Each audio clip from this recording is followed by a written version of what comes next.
now. We want them to hear us. We need them to hear us. They're supposed to listen to us. Tell President Fume to come and talk to the people that put him in office.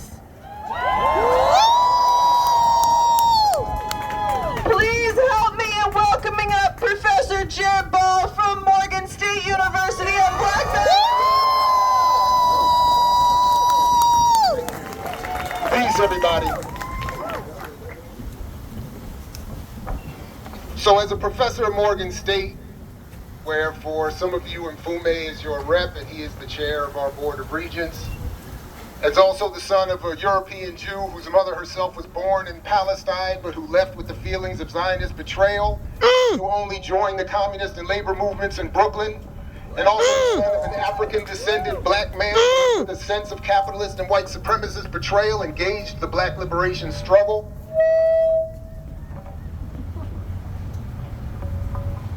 And even stopping along the way to sire my half-brother who helped build the mosque here in Baltimore for the Nation of Islam. Shout out to Jamil Muhammad. I feel somewhat oddly well-suited to this discussion. And it is in those spirits of those traditions that I join with you today. So as we gather here in solidarity, in part to call on Congressman Mfume to call to support a ceasefire, we can see that in the Jewish Insider, to the point that Brother Nick just mentioned, in July of 2021, that Brother Mfume suggested that those who in the black struggle who call for solidarity with Palestine are, quote, opportunists who wanted to create several different agendas, end quote. But he was right. We do want a different agenda. We do have different agendas. Agendas that are not bent on colonization, capitalism, and genocide. We do want a new agenda that would involve redirecting energies overseas and down these streets toward ending police violence that Malcolm X reminded us was merely the domestic application of a military agenda exported globally. We do want a new agenda that says housing is a human right, as is healthcare, the right to collective bargaining for workers, and more. In other words, we do want an agenda of liberation.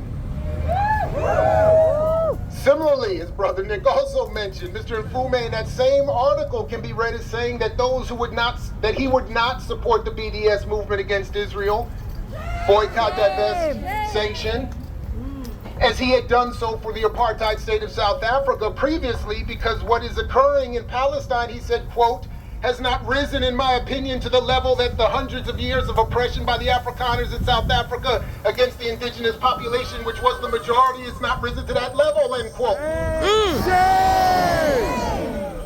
So then are we to understand that those who rose up in the first 75 years of European imperialism in Southern Africa were undeserving of solidarity? Or because of some false construction of a minority status that black people here only recently crossed that timeline demarcation? Are we to understand that the Palestinians should now endure this genocide for another 250 years before we raise our voices? Shame. No one truly conversant with the black liberation movement or radical tradition would be so confused as to understanding why we are here and why we must raise our fists and voices. But I'll leave that explanation to that of others here, but end in the metaphor that is the finding of the Palestinian thought and poetry in the jail cell of a hero of the Black Revolution, George Jackson. So I'll close with one of those poems that was found in George Jackson's cell after his assassination in August of 1971, written by Sami Al-Qasim, titled Enemy of the Sun. Apologies. I may, if you wish, lose my livelihood. I may sell my shirt and bed. I may work as a stone cutter, a street sweeper, a porter. I may clean your stores or rummage your garbage for food. I may lie down hungry, O enemy of the sun, but I shall not compromise. And to the last pulse in my veins I shall resist. You may take the last strip of my land, feed my youth to prison cells. You may plunder my heritage, you may burn my books, my poems, or feed my flesh to the dogs. You may spread a web of terror on the roofs of my village, O enemy of the sun, but I shall not compromise, and to the last pulse in my veins I shall resist. You may put out the light in my eyes, you may deprive me of my mother's kisses, you may curse my father, my people, you may distort my history, you may deprive my children of a smile and of life's necessities, and you may fool my friends with borrowed face. That line is bars. You may fool my friends with borrowed face. Oh.